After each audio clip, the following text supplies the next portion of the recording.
Class 10th के सभी students का अभिनंदन, इस्तकबाल, नमस्ते। आइए इस क्लास में हम डिस्कस करते हैं आप विजिट टू जो आर्टिकल आपके बोर्ड एग्जाम के पर्पस से जो मोस्ट इंपोर्टेंट आर्टिकल्स हैं वो हम डिस्कस करेंगे। तो सबसे पहले आर्टिकल है आप विजिट टू जू।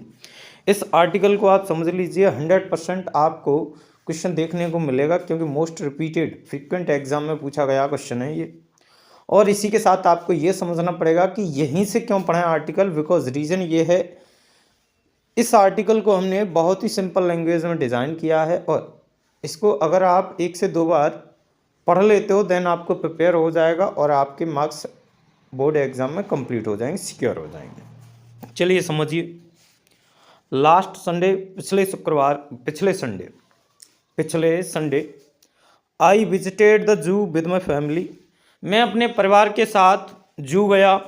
The zoo is uh place, जू एक स्थान है, वेयर जहाँ many animals words are kept, जहाँ पर बहुत सारे जानवर और पक्षी पाए जाते हैं।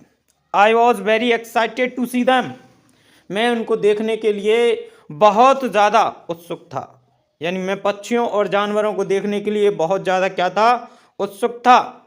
First we saw the lion, सबसे पहले हमने देखा शेर, एंड और देन टाइगर, फिर हमने देखा क्या, tiger. We show the lion and the tiger, सबसे पहले हमने शेर को देखा, टाइगर को देखा। दे लुक्ड वेरी स्ट्रांग, वे बहुत ही मजबूत प्रतीत हुए या फिर वे बहुत ही मजबूत लगे। यानी कौन, टाइगर और लायन। देन फिर वी सॉ एलिफेंट्स, फिर हमने हाथी देखे। दे वर बिग एंड स्लो, वे बहुत बड़े थे और स्लो थे। मंकीज वर वेरी फनी, बंदर बहुत ही फनी थे, यानी कि बहुत ही मजाकिया टाइप के थे एकदम। दे वर जंपिंग एंड ईटिंग बनानास, वे उछल रहे थे और बनानास खा रहे थे, यानी केले खा रहे थे। We also saw deer, zebras and giraffes, हमने देखे हिरन देखे, जेब्रास देखे और जिराफ्स देखे। हमने देखे जेब्रास देखे, डियर देखे और जिराफ्स देखे। आगे समझिए। There were many colourful birds in the zoo, zoo means होता है चिड़ियाघर। चिड़ियाघर में बहुत सारे कलरफुल बर्ड्स थे, यानी पक्षी थे। Some birds were singing sweetly, कुछ पक्षी बहुत मीठा गा रहे थे, कुछ पक्षी बहुत मीठा गा रहे थे। We also saw snakes crocodiles in the cages, हमने देखे स्नैक्स यानी सांप देखे और क्रोकोडाइल्स इन केज, पिंजरों में। हमने पिंजरों में क्या देखे, पिंजरों या फिर आप बोल सकते हो बेसिकली स्नैक्स का कोई पिंजरा होता नहीं है, पिंजरा बोल सकते हो आप। We also saw snakes and crocodiles in the cages, हमने पिंजरों में सांप और क्रोकोडाइल्स देखे, यानी कि मगरमच्छ। I learn many things about animals, मैंने जानवरों से बहुत सारी चीज़ें सीखी। ड्यूरिंग माई विजिट, अपनी यात्रा के दौरान। The zoo helps us to know more about wild life, चिड़ियाघर हमें सीखने में मदद करता है या जानने में मदद करता है जंगल जीवन के बारे में अधिक, यानी कि जंगली जीवन के बारे में अधिक जानने में मदद करता है चिड़ियाघर। I enjoyed the visit very much and will never forget it, और मैंने इस यात्रा को बहुत ज़्यादा इंजॉय किया और मैं कभी नहीं इस यात्रा को भूलूंगा। अब देखिए यहाँ पर एक शब्द है क्रोकोडाइल, क्रोकोडाइल से एक बहुत ही पॉपुलर ईडियम बनता है, वो बनता है क्या, crocodile tears. Crocodile tears, crocodile tears, crocodile tears means क्या होता है, क्रोकोडाइल टीयर्स मीन्स होता है मगरमच्छी आंसू।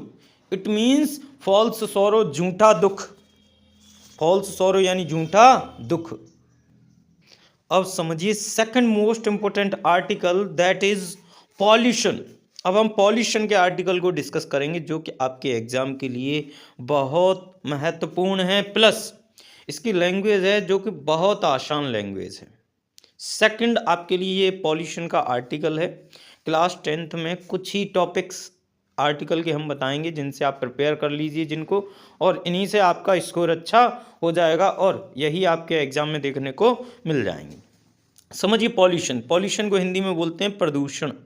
क्या? प्रदूषण, प्रदूषण। समझिए अब सबसे पहली हेडिंग के थ्रू इसको समझाया है क्योंकि क्लास में जो लिखाया है वही इसमें रिकॉर्ड करके अपलोड कर दिया है। समझिए सबसे पहली हेडिंग है इंट्रोडक्शन, इट मीन्स परिचय। इंट्रोडक्शन मीन्स परिचय। सबसे पहली हेडिंग क्या है? इंट्रोडक्शन। इंट्रोडक्शन में क्या है? टुडे, आज, the problem of pollution is very serious. Pollution की प्रॉब्लम आज की सबसे बड़ी समस्या है या गंभीर समस्या है, सबसे गंभीर समस्या है। Air water soil all are polluted. हवा, पानी, मिट्टी सब दूषित है, सब प्रदूषित है। There are many kinds of pollution, there are many kinds of pollution. Pollution के बहुत सारे टाइप हैं, जैसे फर्स्ट टाइप है एयर पॉल्यूशन, दूसरा टाइप है वाटर पॉल्यूशन, तीसरा टाइप है noise pollution and fourth is soil pollution. It means वायु प्रदूषण, जल प्रदूषण, ध्वनि प्रदूषण, मृदा प्रदूषण। इसी प्रकार इस आर्टिकल को आप हिंदी के लिए भी प्रिपेयर कर सकते हो क्योंकि सेम टू सेम आप हिंदी में लिख सकते हो, वहाँ भी आपको ये हेल्प करेगा। समझिए आगे, आगे आप समझोगे इसको तो देखें दूसरी हेडिंग है इसमें कॉजेज ऑफ पॉल्यूशन। पॉल्यूशन के कारण क्या हैं? पॉल्यूशन के कारण क्या हैं समझें। कॉजेज ऑफ पॉल्यूशन में air pollution is mostly caused by smoke coming out of the chimneys of factories, mills, etc. Air pollution ज़्यादातर फैलता है या एयर पॉल्यूशन का ज़्यादातर कारण बनता है धुआं आने वाला चिमनीज और फैक्ट्रियों से, यानी कि चिमनी और फैक्ट्रियों से आने वाले धुएं का कारण बनता है कौन? Air pollution. Next, roar of vehicles, यानी वाहनों की आवाज़ एंड लाउड स्पीकर्स, और स्पीकर्स की तेज आवाज़ कॉजेज नॉइज पॉल्यूशन। वाहनों की आवाज़ और स्पीकर्स की आवाज़ कारण बनती है ध्वनि प्रदूषण का। Soil pollution is called by chemical fertilisers.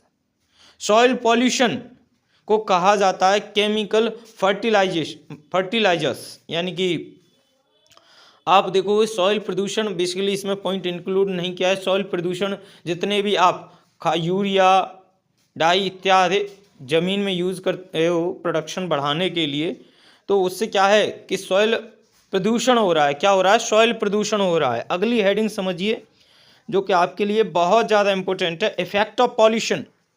Pollution के प्रभाव, पॉल्यूशन के प्रभाव। तो इसमें समझें air pollution cause lung disease, air pollution causes lung disease, asthma, etc. Air pollution की वजह से होता है या एयर पॉल्यूशन कारण बनता है अस्थमा का, eye flu, etc. Eye flu, asthma इत्यादि बीमारियों का कारण बनता है कौन? Asthma. Next, water pollution results in outbreak of cholera. Water pollution के परिणाम होते हैं कॉलेरा इत्यादि बीमारी। Noise pollution is harmful for mental health. ध्वनि प्रदूषण नुकसानदायक है स्वास्थ्य के लिए। हार्मफुल, हार्म में यहाँ पर स्पेलिंग एरर हो गई या हार्मफुल हो गया, हार्मफुल होगा बेसिकली। तो नॉइज पॉल्यूशन क्या दिक्कत देता है, कॉज करता है? वो है मेंटल हेल्थ इशू, यानी कि मानसिक समस्या पैदा करता है। लास्ट हेडिंग है कंक्लूजन, इट मीन्स निष्कर्ष। निष्कर्ष में क्या है? Every person should feel his own responsibility in the making pollution free. प्रत्येक व्यक्ति को अपनी स्वयं की जिम्मेदारी महसूस करनी चाहिए पॉल्यूशन फ्री बनाने में। नेक्स्ट आर्टिकल समझिए, एन इंडियन फेस्टिवल या फिर दिवाली, इट मीन्स दीपावली। ये जो आर्टिकल्स ऐसे हम करा रहे हैं ये 10th क्लास के लिए अपने आप में बहुत ज़्यादा इम्पोर्टेंट है, प्लस इजी लैंग्वेज में है, इसीलिए आपको प्रिपेयर करना अति आवश्यक है अगर आप अपने बोर्ड एग्जाम में स्कोर करना चाहते हो तो, क्योंकि बहुत ही लिमिटेड शब्द में लिखाया गया है और इजी लैंग्वेज में लिखाया गया है। तो समझिए, Diwali is an important festival of Hindus. हिंदुओं का सबसे महत्वपूर्ण त्यौहार है Diwali. It is celebrate on amavasya in the month of Kartika every year. यह मनाया जाता है अमावस्या के दिन कार्तिक महीने में प्रत्येक वर्ष। द हिंदूज बिलीव, हिंदू विश्वास करते हैं दैट कि ऑन दिस डे, इस दिन पर lord Ram returned to Ayodhya. Lord Ram इस दिन अयोध्या वापस आए थे, यह विश्वास करते हैं कौन? हिंदू। आफ्टर डिफीटिंग रावण को डिफीट करने के बाद। ऑन दिस डे, इस दिन पर houses, shops, temples, other buildings are cleaned and decorated. इस दिन पर घर, दुकानें, मंदिर, अन्य बिल्डिंगें साफ की जाती हैं और सजाई जाती हैं। It is celebrate with great Joy, यह बहुत ही उत्साह के साथ मनाया जाता है। People worship Lakshmi the goddess of wealth. इस दिन लोग लक्ष्मी की पूजा करते हैं जो कि धन की देवी होती हैं। Some people gamble at night, कुछ लोग रात में जुआ खेलते हैं। गैम्बल इज जुआ। It is a bad practice, यह एक बुरी परंपरा है। इट मस्ट स्टॉप, इसे रोका जाना चाहिए। यहाँ पर ये लाइट का प्रकाश आ रहा है, यहाँ पर दरअसल आर है, क्या है? आर। ठीक है, ये आपके लिए मोस्ट इम्पोर्टेंट आर्टिकल हैं जो आपको प्रिपेयर कर लेने हैं अगर आपको अपने बोर्ड एग्जाम में बहुत अच्छा स्कोर करना है तो। चलिए मिलते हैं नेक्स्ट क्लास में, अभी के लिए इतना ही।